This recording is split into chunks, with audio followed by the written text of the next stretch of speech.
For most people, their wedding is the most special day of their lives. For this bride, it was her last one. A warm and loving April evening turned into one of the saddest wedding night tragedies of recent times. It all began with Samantha Miller and her new husband, Aric Hutchinson, who got on a golf cart fresh out of their wedding reception with the blessings of their friends and family. Life couldn't be better. Suddenly, blinding lights flashed in their faces, along with a metallic bang so loud that it shook the streets of Folly Beach, South Carolina. Every onlooker was in shock. The golf buggy, decorated with a "Just Married" sign, was sent 100 yards away by the force of the impact of a Toyota Camry. The groom was gravely injured, but alive.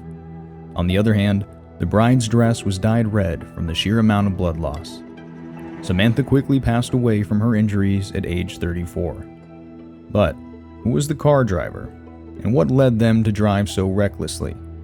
We'll discover that today.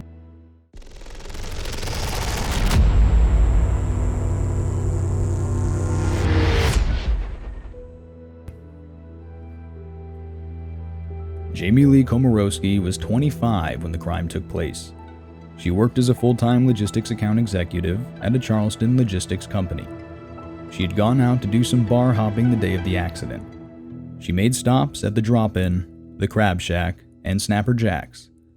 As per the lawsuit filed by Aric Hutchinson's family, Jamie Komoroski was noticeably and visibly intoxicated, and very possibly overserved by these bars. Once she left Snapper Jack's, she called it a night and decided to drive in the direction of her home. In the stupor of her drunken haze, she ended up driving in the opposite direction, however. Come April 28, 2023, Samantha Hutchinson was ready to kickstart this new chapter of her life. They had proclaimed their love at Folly Beach, South Carolina, surrounded by friends and family. Aric remembers Sam telling him, "I want this night to never end."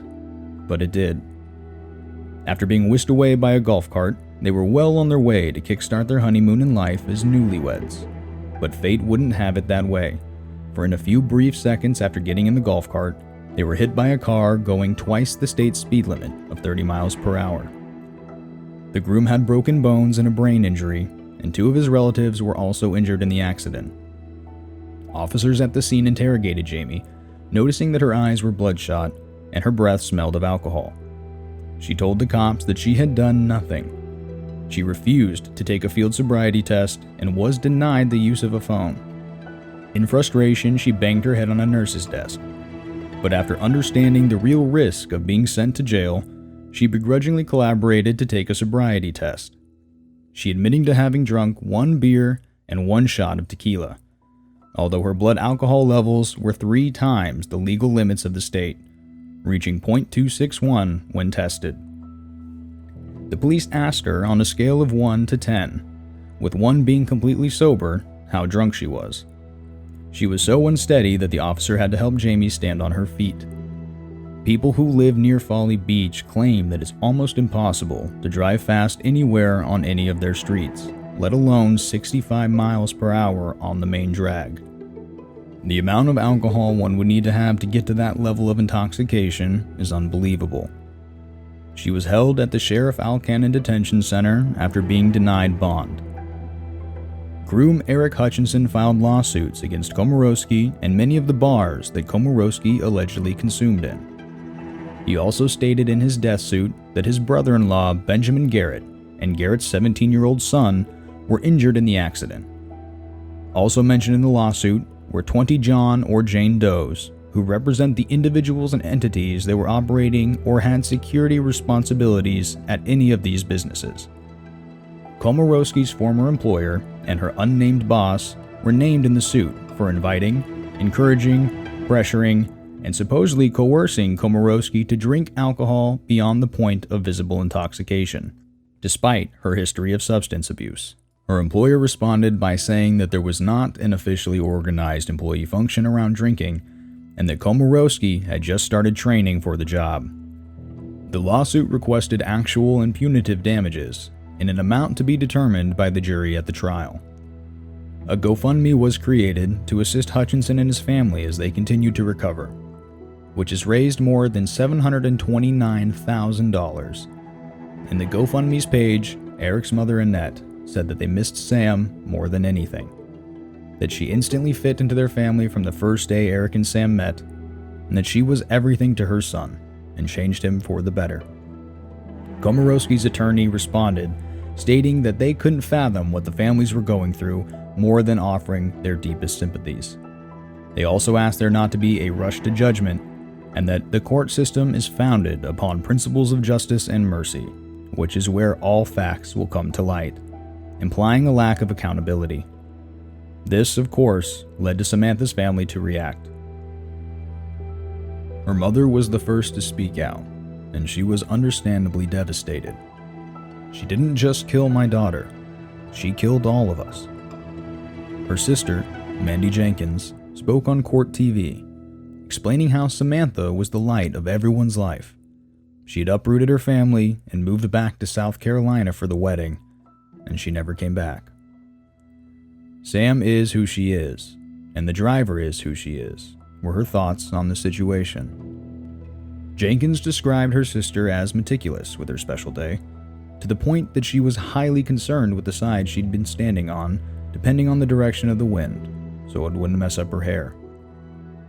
From the moment of her arrest, Komoroski was held without bond at the Charleston County Jail. Her defense attorney filed a motion on Friday, May 19th, requesting that her client be left out of jail ahead of trial. They requested bail of $100,000, inpatient rehabilitation, and permission to reside at her mother's New Jersey home once she finished rehab.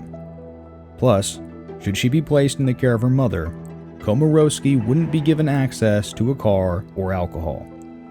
Her lawyers stated that she had never been in trouble with the law and that she did not pose a flight risk, although the Daily Mail contradicted this by stating Komoroski had been in trouble with the law since May 2018. The defense continued by adding that Komoroski struggled with alcohol dependence, anxiety, and depression.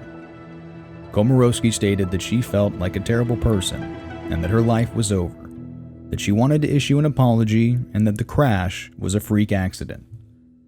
Komoroski showed up electronically for the bond hearing in August, wearing her prison jumpsuit. She broke into tears during the hearing.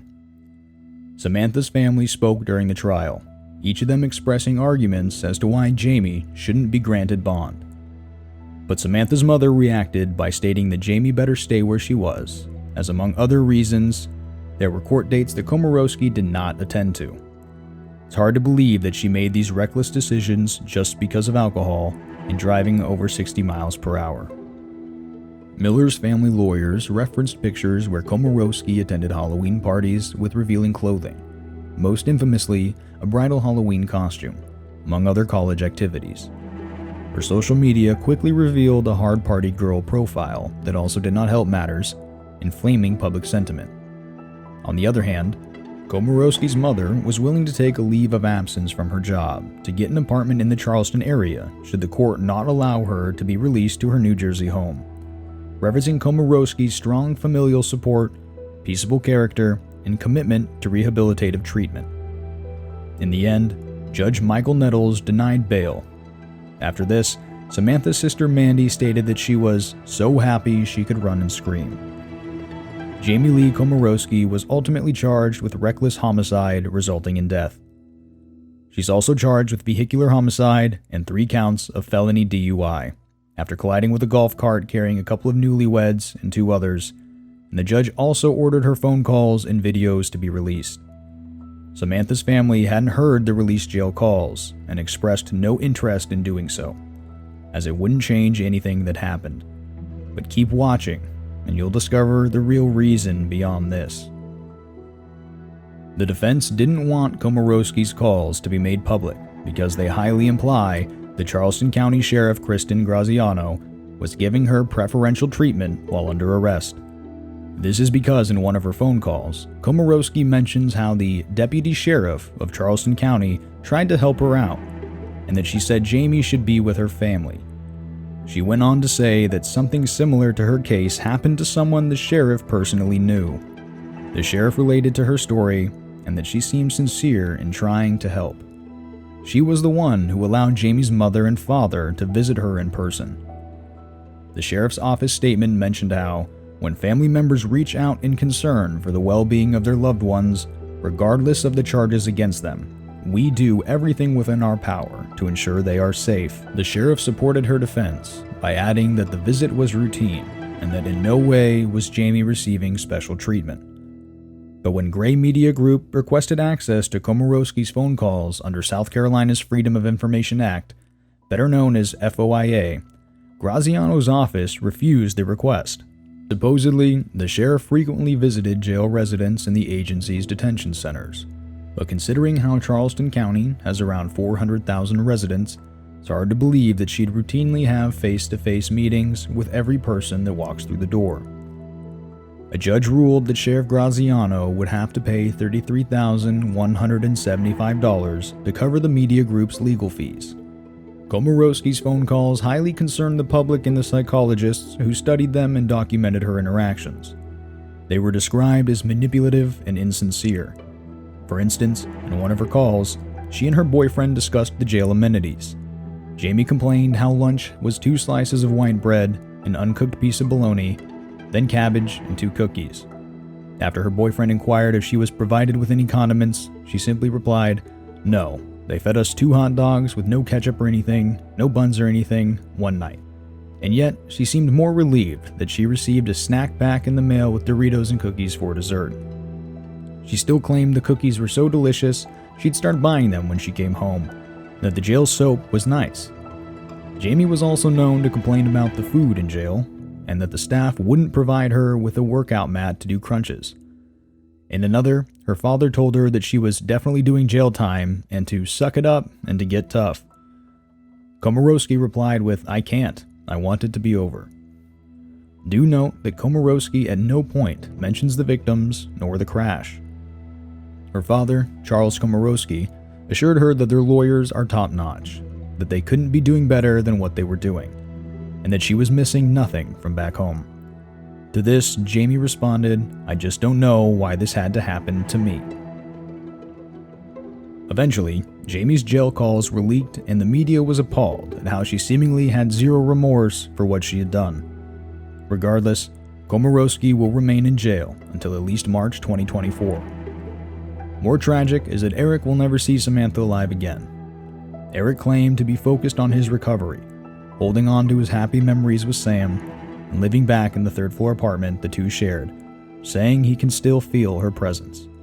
But whatever memories their families had from that night are forever tarnished by Jamie's recklessness. Komoroski will be remembered as one of the most obnoxious and entitled reckless drivers in the history of the United States.